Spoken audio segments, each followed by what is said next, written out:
Malditas hormonas. De 17 a 19. Actitud Rock.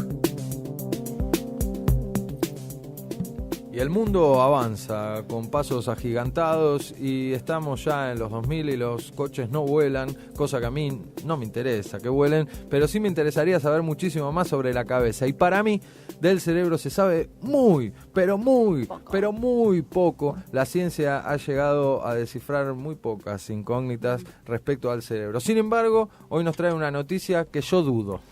Y llama la atención y sorprende que la ciencia avance de esta manera porque han logrado eliminar malos recuerdos del cerebro.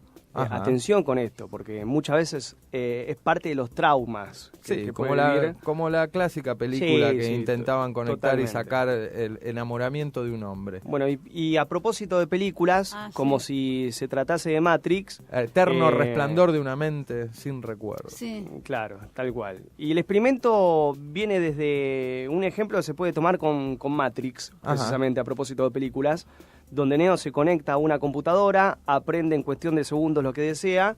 En este caso, un grupo de científicos del MIT de Estados Unidos y también del Riken en Japón logró eliminar los recuerdos del cerebro de un ratón, ¿sí? Y también el momento en el que se había generado todo esto conectándolos con computadora y en cuestión de horas nada más. Lo cual me parece una farsa, porque nunca supieron qué pensaba el ratón como para saber qué borrarle. Tenía el ratón?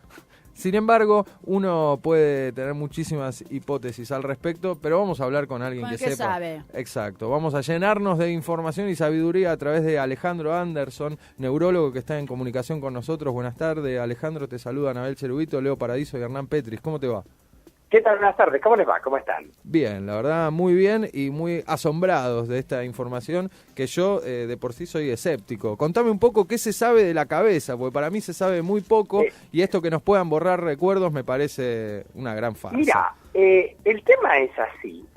Siempre uno las cosas que recuerda, de una u otra manera, las recuerda en general porque tiene algún grado de importancia, porque tienen algo atractivo o porque tienen algo traumático que sirve para evitar un determinado peligro, pero el correlato emocional o la utilidad para sobrevivir de una u otra manera siempre está, ¿no es cierto? No siempre es un recuerdo intelectual puro. Y la realidad es que uno, es cierto, puede tener recuerdos de cosas que uno lo pone mal. Imagínate que ocurre un accidente en la calle, un colectivo, no sé, vuelca o choca, la gente se lastima, hay heridos, y hay una persona, hay un testigo que está viendo eso. A ese testigo, esas imágenes lo van a impactar, y además la imagen va a estar enganchada, ¿no? La imagen va a estar enganchada a una cosa emocional muy fuerte, a toda una cuestión de alarma y de algo que lo va a poner mal. Vale decir que esta persona, cuando recuerda el hecho del colectivo y del accidente unos días después, no solamente se acuerda de la información químicamente pura, sino que le viene pegado el correlato emocional y todo lo que sintió en el momento. Todas esas sensaciones vuelven. Decimos que es un mal recuerdo. Así es. Pero lo que vos podés hacer, y eso es lo que en general aparece cuando van haciendo estas investigaciones que tienen que ver con entre paréntesis, entre comillas, digamos, borrar los malos recuerdos, lo que uno puede hacer es, o bien dentro de las primeras horas que se asiste, porque también se asiste a los testigos, ¿no es cierto? Claro. Dentro de las primeras horas que se asiste a todas las personas vinculadas al accidente y a los testigos, se les pueden dar algunos productos que te digo que son muy comunes, como por ejemplo el propranolol, que es un medicamento cardiológico recontraviejo, pero que suele hacer ese producto que no haya un recuerdo emocional tan importante pegado a la información en sí que vas a guardar en el cerebro. Porque cuando nosotros decimos que hay medicamentos que borran los malos recuerdos, no te borra en realidad el recuerdo, lo que te borra es el enganche emocional negativo. Pero también vos podés hacerlo después. Vos a esa persona, vieron que cuando alguien cuenta algo, cuando levanta el recuerdo de donde lo tiene archivado y lo cuenta, siempre después lo graba de una manera distinta. Sí, como el pescador, ¿viste? El pescador te cuenta lo que pescó. Cada vez es más grande el pescado. Te está contando lo que pescó, te está contando otra cosa. Sí, y cuando lo guarda encima, lo guarda distinto, y cuando lo vaya a buscar, lo va a buscar de nuevo exagerado. Sí, pero por suerte nosotros que somos argentinos tenemos esta habilidad de ser muy buenos contadores de recuerdos y cada vez son más grandilocuentes estas vivencias. El tema es que cuando vos agarrás el recuerdo y después de haberlo contado, cuando lo vas a grabar, lo podés grabar de manera diferente, porque el momento en el que un recuerdo es más lábil es cuando lo tenés ahí en el aire, cuando lo estás contando. Claro. Entonces eso lo aprovechan para hacer cierto tipo de terapia, tapping, activación multisensorial breve, etcétera. No necesariamente hacen falta remedios,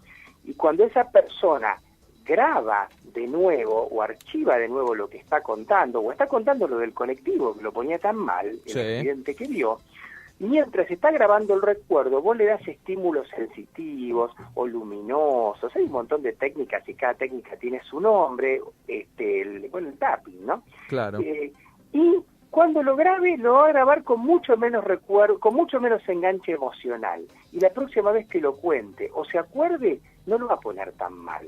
Alejandro, Entonces, digamos que hay varias maneras de abordar este tipo de problemas. Claro, Alejandro, Anabel Cherubito le habla, ¿cómo va? ¿Qué tal, Anabel? Bien. ¿Qué tal? La verdad que te haría un montón de preguntas porque siempre me interesó muchísimo el tema del funcionamiento del cerebro, ¿no? Por ejemplo, con el tema de la adicción química que se genera a través de los pensamientos con las neuronas, cuando conectamos con los pensamientos ciertas neuronas y se van desconectando otras, por ejemplo, te digo, para saber bien. Por ejemplo, una persona depresiva con ciertos pensamientos, esa tendencia, esos pensamientos. Yo no sé cuántos pensamientos tenemos las personas por día, pero no sé si serán demasiados. Pensamientos negativos recurrentes alimentan ciertas neuronas y otras empiezan a desconectarse y después esas neuronas, cuanto más las alimentas, más te piden. ¿Es así? Uno puede manejar un poco ejemplo, con... En el cerebro, vos tenés en las caras internas de los hemisferios cerebrales unas estructuras que se llaman el cíngulo.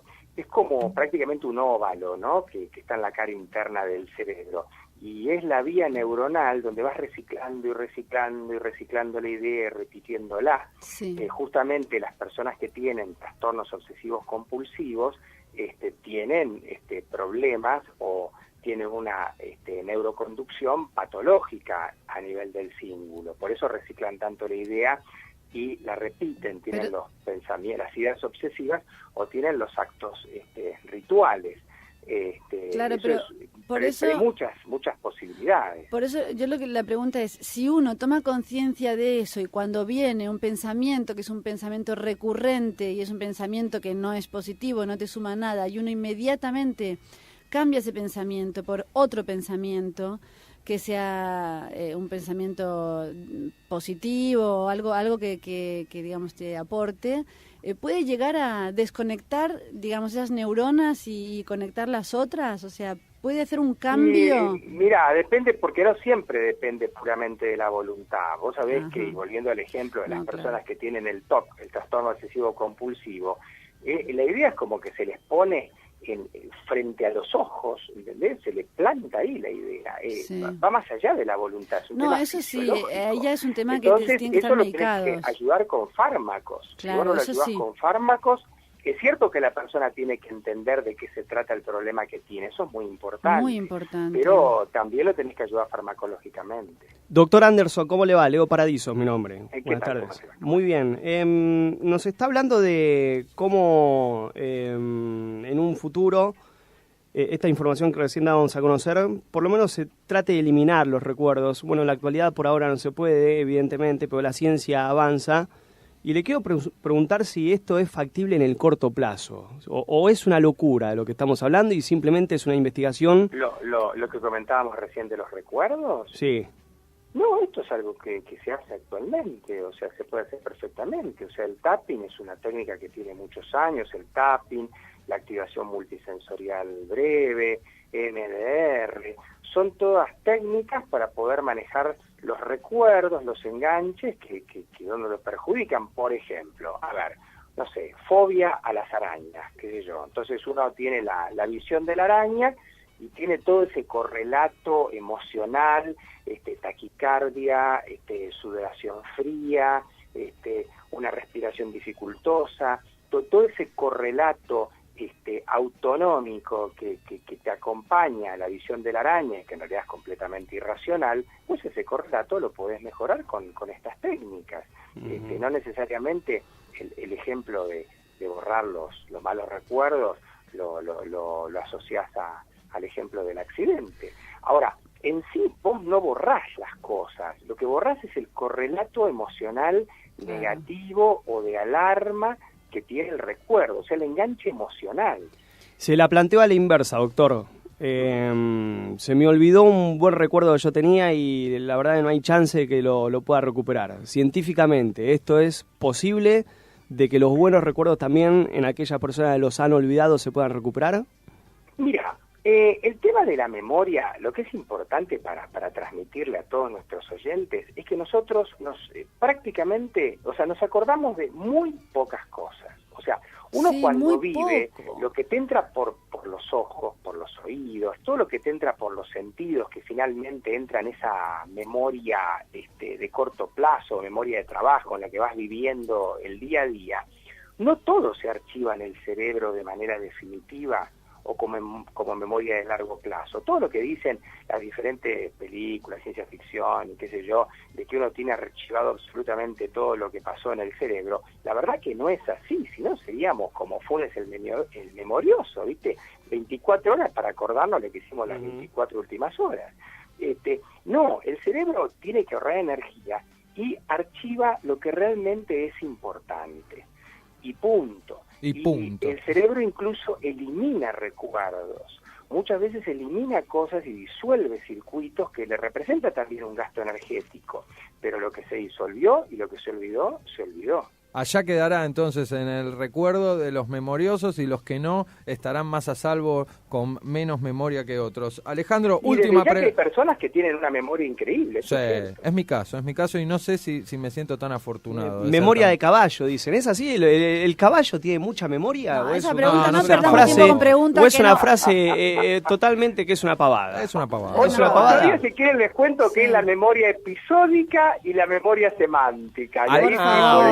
Ahí está. Alejandro, muchísimas gracias por estar en contacto con nosotros. Última pregunta, ¿cuál es el desafío máximo en la actualidad para un neurólogo? ¿Qué se está buscando? ¿Qué se está investigando?